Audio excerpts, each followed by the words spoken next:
سیدنا علی، سیدنا عبد الرحمن بن عوف، سیدنا ابی بن قعب، سیدنا معاذ بن جبل، سیدنا زید بن ثابت، سیدنا ابو درداء، سیدنا ابو ہریرہ رضی اللہ تعالی عنہم۔ سیدنا عمر رضی اللہ تعالی عنہ نے پولیس کا محکمہ قائم کیا۔ رعایا کی خبر گیری رکھنے کے لیے راتوں کو گشت لگایا کرتے تھے۔ ملک شام کے سفر سے لوٹ رہے تھے کہ ایک بڑھیا نظر آئی۔ اس سے پوچھا کہ بڑی بھی عمر کے بارے میں کچھ معلوم ہے؟ وہ بولی ہاں، سنا ہے شام گیا ہوا ہے، اللہ اس سے سمجھے، آج تک اس نے مجھے پھوٹی کوڑی تک نہیں دی، اسے معلوم نہیں میں کتنی تنگی سے گزارا کر رہی ہوں۔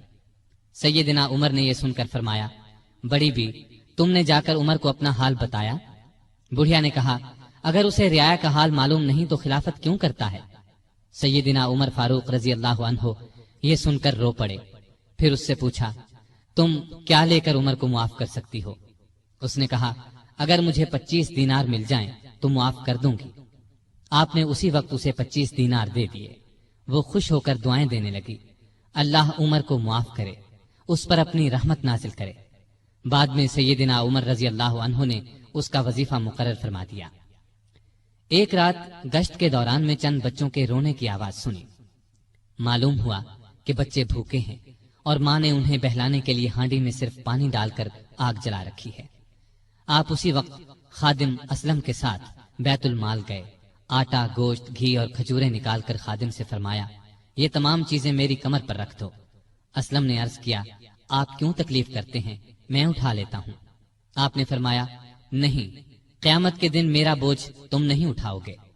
پھر سب چیزیں اپنی کمر پر لاد کر لائے، خود کھانا تیار کیا، خود چولہا پھونکا، کھانا تیار ہونے پر اپنے سامنے بچوں کو کھلایا۔ انہوں نے پیٹ بھر کر کھایا، پھر اچھلنے کودنے لگے۔ سیدنا عمر انہیں اچھلتے کودتے دیکھتے اور خوش ہوتے رہے۔ عورت نے ان سے کہا، اللہ تمہیں نیک بدلہ دے، امیر المؤمنین بننے کے لائق تو تم ہو، نہ کہ سیدنا عمر۔ سیدنا عمر فاروق رضی اللہ عنہ یہ سن کر مسکرائے، پھر واپس مدینہ آئے اور اس عورت کا وظیفہ مقرر کر دیا۔ ایک روز شام کے وقت مدینے کے باہر ایک قافلہ اترا۔ سیدنا عمر نے عبد الرحمن بن عوف رضی اللہ عنہ کو ساتھ لیا اور رات بھر قافلے کا پہرا دیتے رہے۔ ایک قافلے میں ایک ننھے بچے کو روتے دیکھا تو اس کی ماں پر ناراض ہوئے کہ بچے کو دودھ کیوں نہیں پلاتی۔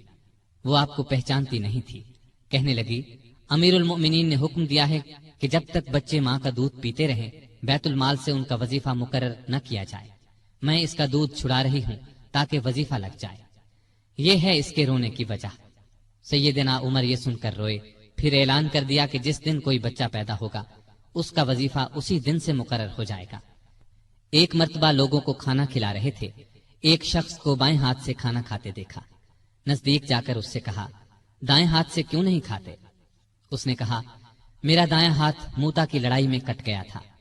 یہ سن کر سیدنا عمر رونے لگے، اس کے پاس بیٹھ گئے اور بولے، افسوس، تمہیں وضو کون کراتا ہوگا؟ پھر اس کی خدمت کے لیے ایک خادم دیا اور ضرورت کی چیزیں اس کے گھر بھجوائیں۔ ایک رات گشت کے دوران میں ایک عورت کی آواز سنی۔ وہ اپنی بچی سے کہہ رہی تھی، دودھ میں پانی ملا دے۔ بیٹی نے یہ سن کر کہا، ماں، امیر المؤمنین کا حکم ہے کوئی دودھ میں پانی نہ ملائے۔ ماں نے یہ سن کر کہا، باتیں نہ بنا، پانی ملا۔ امیر المؤمنین کون سا دیکھ رہے ہیں؟ لڑکی نے کہا، امیر المؤمنین تو نہیں دیکھ رہے، مگر اللہ تو دیکھ رہا ہے۔ سیدنا عمر نے ماں بیٹی کی یہ گفتگو سنی تو اپنے خادم سے کہا، اس گھر کو اچھی طرح پہچان لو۔ دوسرے دن ان کے بارے میں پتہ کروایا۔ انہیں لڑکی کی ایمانداری اس قدر پسند آئی کہ اپنے بیٹے عاصم کے لیے رشتہ مانگ لیا۔ اس طرح یہ شادی ہوئی۔ بنو امیہ کے عمر بن عبدالعزیز رحمت اللہ علیہ اسی خاتون کے نواسے تھے۔ انہیں عدل و انصاف، سادگی، پرہیزگاری کی وجہ سے دوسرا عمر کہا جاتا ہے۔ ان کا دور بہترین دور ہوا۔ مدینے کی ایک بے سہارا اندھی عورت کے گھر کی صفائی امیر المومنین خود کیا کرتے تھے۔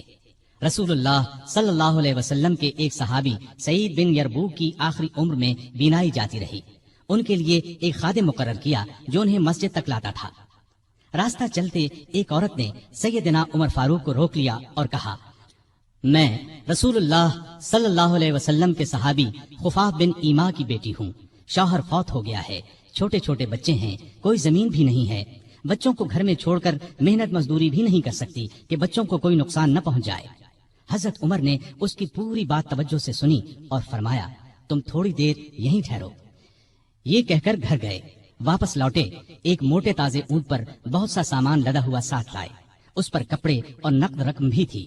اس عورت سے فرمایا یہ اونٹ لے جاؤ، جب ختم ہو جائے تو بتا دینا۔ جہاد پر جانے والے مسلمانوں کے گھر والوں کا بہت خیال رکھتے تھے۔ ان کے گھروں میں جا کر ان کی عورتوں سے کہتے تمہیں بازار سے کچھ منگوانا ہو تو میں لا دیتا ہوں۔ بیوہ عورتوں کا پانی بھر دیتے۔ مجاہدین کے خط آتے تو یہ خط خود ان کے گھروں میں پہنچاتے، ان سے جواب لے کر مجاہدین کو بھجواتے۔ بیت المال سے حاجت مندوں کو دیتے۔ راستوں میں چوکیاں بنوائیں تاکہ رستے محفوظ ہو جائیں۔ شہروں میں مہمان خانے بنوائے۔ ملک میں جگہ جگہ نہریں کھدوائیں جن سے آپاشی آسان ہو گئی۔ سڑکیں اور پل بنوائے۔ نئے شہر بسائے۔ قریباً 4000 مسجدیں تعمیر کروائیں۔ حرم کعبہ کو وسیع کروایا۔ مسجد نبوی کو وسیع کروایا۔ مردم شماری کا نظام رائج کیا۔ سکہ جاری کیا۔ سن ہجری قائم کیا۔ جنگوں کا سلسلہ بڑھا تو فوجی نظام قائم کیا۔ فوجیوں کی تنخواہیں مقرر کی۔ مجاہدین کے بیوی بچوں اور غلاموں کے لیے وظیفے مقرر کیے۔ فوج کو 2 حصوں میں تقسیم کیا۔ ایک باقاعدہ فوج جو ہمیشہ محاذوں پر رہتی تھی، دوسری رضاکار فوج۔ یہ لوگ عموماً گھروں میں رہتے تھے، ضرورت پڑنے پر انہیں محاذ پر بھیجا جاتا۔ ان کی تنخواہیں باقاعدہ فوج سے کم تھیں۔ ملک میں جگہ جگہ فوجی چھاونیاں قائم کی۔ چھاونیوں کے ساتھ استبل تعمیر کروائے۔ ان میں 4-4 ہزار گھوڑے تیار رہتے تھے۔ اونٹ بھی موجود رہتے۔ فوج کے ساتھ خزانچی، طبیب، جراح، غنیمت کے مال کا حساب رکھنے والے، دوسری زبانیں جاننے والے اور دشمن کی جاسوسی کرنے والے بھی رہتے تھے۔ فوج کی تعلیم کا بھی انتظام کیا۔ فوج کو یہ ہدایات تھی کہ دشمن سے جو عہد کرو اس کو پورا کرو۔ بچوں، عورتوں، بوڑھوں اور راہبوں کو قتل نہ کرو۔ مال غنیمت میں خیانت نہ کرو۔ آبادیوں کو ویران نہ کرو۔ پھلدار درختوں کو نہ کاٹو۔ جو لوگ جنگ میں قیدی بنا لیے جائیں انہیں ان کے قریبی رشتہ داروں سے جدا نہ کرو۔ لڑائی میں مارے جانے والوں کے ہاتھ پاؤں، ناک کان نہ کاٹو۔ قرآن اور حدیث کی تعلیم عام کرتی۔ سیدنا عمر خود بہت بڑے فقیہ تھے۔ انہوں نے تمام علاقوں میں فقیہ مقرر کیے۔ لوگ ان سے دینی مسائل پوچھتے تھے۔ ان کے زمانے میں اسلام کی بہت اشاعت ہوئی۔ غیر مسلموں سے اچھے سلوک کی وجہ سے بھی اسلام بہت تیزی سے پھیلا۔ انصاف کا دامن کسی قیمت پر نہیں چھوڑتے تھے۔ شام میں مسلمانوں کو مسجد بنانے کے لیے ایک زمین کی ضرورت پیش آئی۔ زمین ایک یہودی کی تھی۔ مسلمانوں نے زمین اس سے خریدنا چاہی لیکن یہودی نے انکار کر دیا۔ مسلمانوں نے زبردستی زمین پر قبضہ کر کے مسجد بنا لی۔ یہودی نے سیدنا عمر سے شکایت کی۔ سیدنا عمر فاروق نے حکم دیا کہ مسجد ناجائز طریقے سے بنائی گئی ہے، اسلام اس کی اجازت نہیں دیتا، مسجد کو گرا کر زمین یہودی کو دے دی جائے۔ چنانچہ زمین یہودی کو واپس دے دی گئی۔ اس نے اس جگہ اپنا مکان بنا لیا۔ سیدنا عمر فاروق رضی اللہ عنہ دعا کیا کرتے تھے کہ اے اللہ مجھے اپنی راہ میں شہادت نصیب فرما، مجھے اپنے رسول کے شہر میں موت دے۔ خلافت کے 11ویں سال اللہ تعالیٰ نے ان کی یہ دونوں دعائیں پوری کر دیں۔ ذی الحج 23 ہجری میں حج کے لیے مکہ گئے۔ آپ جب حجر اسود کو بوسہ دیتے تو کہتے تھے اے حجر اسود، میں جانتا ہوں کہ تو ایک پتھر ہے، تو نہ نفع دے سکتا ہے اور نہ نقصان۔ اگر میں نے رسول اللہ صلی اللہ علیہ وسلم کو تیرا بوسہ لیتے ہوئے نہ دیکھا ہوتا تو میں تیرا بوسہ نہ لیتا۔ یہ سیدنا عمر کی توحید کا کمال نمونہ ہے۔ حج سے فارغ ہو کر اس مہینے کی آخری تاریخوں میں واپس لوٹے۔ جمعے کے دن مسجد میں خطبہ دیا جو بہت طویل تھا۔ اس میں لوگوں کو بہت نصیحتیں کی۔ اس خطبے میں اپنے ایک خواب کا ذکر کیا اور فرمایا میں سمجھتا ہوں میری موت کا وقت آ پہنچا ہے۔ اس کے ساتھ ہی خلافت کے بارے میں کچھ ایسی باتیں بیان کی جن سے معلوم ہوتا تھا کہ آئندہ ہونے والے خلیفہ کے بارے میں پریشان ہیں۔ مدینے میں مغیرہ بن شعبہ کا ایک غلام تھا۔ یہ ایرانی تھا، اچھا کاریگر تھا۔ اس کا نام ابو لؤلؤ فیروز تھا۔ ایک دن سیدنا عمر سے شکایت کی کہ میں دن بھر کام کر کے جو کچھ کماتا ہوں میرا آقا اس میں سے بہت زیادہ رقم لے لیتا ہے، اس میں کمی کرا دیں۔ سیدنا عمر نے پوچھا تم کون سا کام جانتے ہو؟ اس نے کہا میں لوہار بھی ہوں، بڑھئی بھی ہوں اور بیل بوٹے بھی بنانا جانتا ہوں۔ سیدنا عمر نے دریافت کیا تمہارا آقا تم سے روزانہ کتنی رقم لیتا ہے؟ اس نے کہا 2 درہم روزانہ۔ اس پر سیدنا عمر نے فرمایا تم جو کام جانتے ہو اس کے مقابلے میں تو یہ رقم زیادہ معلوم نہیں ہوتی۔ اس پر ابو لؤلؤ ناراض ہو کر چلا گیا۔ اگلے دن ابو لؤلؤ فجر کی نماز سے پہلے مسجد میں چھپ کر بیٹھ گیا۔ سیدنا عمر لوگوں کو نماز پڑھانے لگے تو اس نے کونے سے نکل کر 2 دھاری خنجر سے امیر المؤمنین پر 6 وار کیے اور پھر صفوں میں کھڑے مسلمانوں کو زخمی کرتا باہر بھاگا، لیکن مسلمانوں نے پکڑ لیا۔ اس پر اس نے وہی خنجر اپنے پیٹ میں جھونک لیا اور مر گیا۔ ادھر امیر المؤمنین شدید زخمی ہو گئے۔ انہوں نے عبد الرحمن بن عوف رضی اللہ عنہ کا ہاتھ پکڑ کر اپنی جگہ کھڑا کر دیا، خود زمین پر گر پڑے۔ لوگوں نے نماز سے فارغ ہو کر دیکھا، جن مسلمانوں کو ابو لؤلؤ نے زخمی کیا تھا ان میں سے 7 دم توڑ چکے تھے، باقی بہت زیادہ زخمی نہیں ہوئے تھے۔ البتہ سیدنا عمر کی حالت نازک تھی۔ ایسے میں انہوں نے عبداللہ بن عباس سے پوچھا، مجھے کس نے مارا ہے؟ انہوں نے بتایا، مغیرہ بن شعبہ کے غلام ابو لؤلؤ نے۔ یہ سن کر فرمایا، اللہ کا شکر ہے، میری موت کسی ایسے شخص کے ہاتھ سے نہیں ہوئی جو اسلام کا دعویٰ کرتا ہو۔ لوگ انہیں اٹھا کر گھر لائے، دودھ پلایا گیا تو وہ زخموں کے راستے باہر آ گیا۔ اب سب کو یقین ہو گیا کہ امیر المؤمنین کا آخری وقت آ پہنچا ہے۔ لوگ غم سے نڈھال ہو گئے، ان سے ملنے کے لیے آنے لگے۔ ایک نوجوان ایسے میں ملنے آیا، اس نے کہا، اے امیر المؤمنین، آپ اللہ کی بشارت سے خوش ہو جائیں۔ آپ ان اصحاب میں سے ہیں جو بہت پہلے اسلام لائے اور رسول اللہ کے ساتھی بنے، خلیفہ بنائے گئے تو آپ نے انصاف سے کام لیا، پھر آخر آپ کو شہادت نصیب ہو گئی۔ یہ سن کر سیدنا عمر نے فرمایا، اے بھتیجے، اللہ کرے یہ چیزیں میرے گناہوں کے برابر برابر ہی ہو جائیں، مجھے کوئی عذاب ہو نہ ثواب۔ مطلب ان کے کہنے کا یہ تھا کہ بس عذاب سے بچ جاؤں۔ وہ نوجوان واپس جانے لگا تو سیدنا عمر فاروق رضی اللہ عنہ کی نظر اس کی چادر پر پڑی جو زمین کو چھو رہی تھی۔ اس نازک حالت میں بھی انہیں شریعت کا اس قدر پاس تھا کہ فرمایا، اس نوجوان کو واپس بلاؤ۔ اسے واپس ان کے سامنے لایا گیا تو فرمایا، اے بھتیجے، اپنا تہبند اونچا باندھو، اس سے کپڑا بھی صاف رہے گا اور تمہارے رب کے نزدیک یہ پرہیزگاری کی بات بھی ہے۔ سیدنا ابن عباس رضی اللہ عنہ نے ان کا مرتبہ اور نیکیاں بیان کی تو فرمایا، اللہ کی قسم، اگر میرے پاس دنیا بھر کا سونا ہوتا تو اس سے پہلے کہ میں اللہ کے عذاب کو دیکھوں میں اسے اللہ کی راہ میں دے دیتا، یعنی عذاب کے خوف سے سارا سونا خیرات کر دیتا۔ اس کے بعد اپنے بیٹے عبداللہ کو بلایا، ان سے پوچھا کہ مجھ پر کتنا قرض ہے۔ انہوں نے حساب لگا کر بتایا 86,000 درہم۔ اس پر انہیں کچھ ہدایات دی۔ آخر میں فرمایا، اس قرض کو میری طرف سے ادا کر دینا۔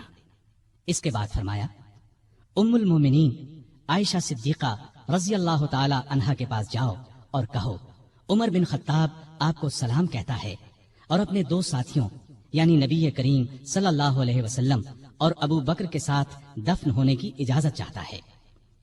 عبداللہ بن عمر عائشہ صدیقہ کی خدمت میں حاضر ہوئے۔ وہ اس وقت سیدنا عمر کے صدمے میں رو رہی تھی۔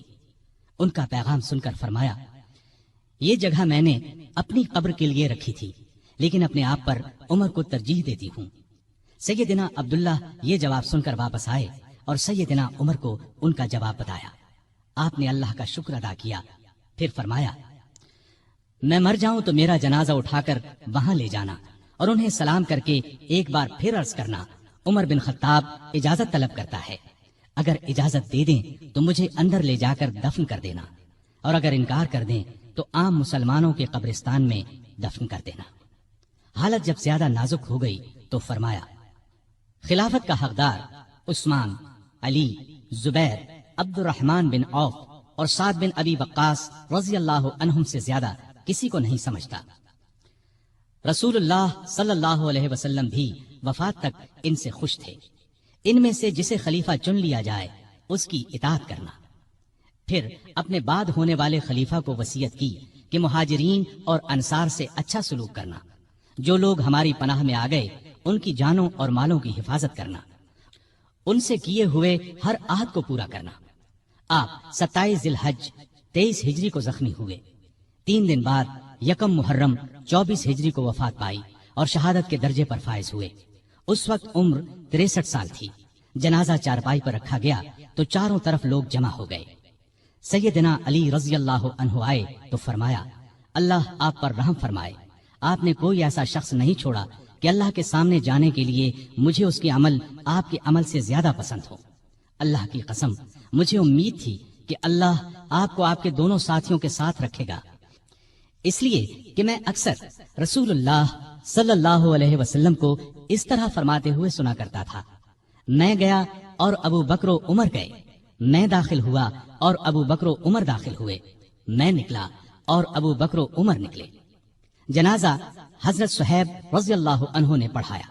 حضرت علی، عثمان، سعد بن ابی وقاص اور عبد الرحمن بن عوف رضی اللہ عنہم نے قبر میں میت کو اتارا اور اسلام کے اس بہت بڑے فرزند کو ہمیشہ کے لیے رسول اللہ صلی اللہ علیہ وسلم اور سیدنا ابو بکر رضی اللہ عنہ کا ساتھ نصیب ہو گیا ہے۔ سیدنا عمر رضی اللہ عنہ نے کئی شادیاں کی، ان سے 8 یا 9 لڑکے، 4 یا 5 لڑکیاں ہوئیں۔ مشہور بیویوں کے نام یہ ہیں: زینب بنت مزعون رضی اللہ عنہا، عاتقہ بنت زید رضی اللہ عنہا، ام حکیم بنت حارث رضی اللہ عنہا، ام کلثوم بنت علی رضی اللہ عنہا۔ اولاد میں سے حفصہ، عبداللہ، عبید اللہ اور عاصم رضی اللہ عنہم بہت مشہور ہیں۔ حفصہ رضی اللہ عنہا کو رسول اللہ صلی اللہ علیہ وسلم کی پاک بیویوں میں شامل ہونے کا شرف حاصل ہے، وہ ام المومنین کہلائی۔ آپ میں اللہ کا خوف انتہا کو پہنچا ہوا تھا، عبادت کا شوق بھی بے حد تھا، راتوں کو جاگ کر نفل پڑھا کرتے تھے۔ قرآن کریم کی جن آیات میں قیامت کا ذکر ہے ان کو پڑھتے وقت بہت روتے۔ تراویح کی نماز کو انہوں نے باجماعت کرایا، ان کے دور سے آج تک تراویح باجماعت ادا کی جاتی ہے۔ آپ میں بردباری حد درجے کی تھی، دوسروں کی نکتہ چینی کو صبر اور حوصلے سے برداشت کرتے تھے۔ آپ نے ایک وقت میں کبھی دسترخوان پر 2 سالن جمع نہ کیے۔ رسول اللہ صلی اللہ علیہ وسلم اور ابو بکر رضی اللہ عنہ کا بھی یہی معمول تھا۔ نبی کریم صلی اللہ علیہ وسلم سے آپ کو انتہا درجے کی محبت تھی۔ آپ صلی اللہ علیہ وسلم پر اپنی جان قربان کرنے کے لیے ہر دم تیار رہتے تھے۔ کوئی رسول اللہ صلی اللہ علیہ وسلم کی شان میں ذرا سی گستاخی کرتا تو اس کی گردن اڑانے پر تیار ہو جاتے۔ ایک بار سیدنا عمر فاروق رضی اللہ عنہ نے فرمایا، اے اللہ کے رسول، مجھے آپ سے اپنی جان سے بھی زیادہ محبت ہے۔ نبی کریم صلی اللہ علیہ وسلم نے سیدنا عمر فاروق رضی اللہ عنہ کو دنیا ہی میں جنتی ہونے کی بشارت دی۔ سیدنا عمر فاروق رضی اللہ عنہ کے چند اقوال یہ ہیں: بزرگ بننے کے لیے علم حاصل کرو۔ جو آدمی خود کو عالم کہے وہ جاہل ہے، جو خود کو جنتی کہے وہ جہنمی ہے۔ جس سے تمہیں نفرت ہے اس سے ڈرتے رہو۔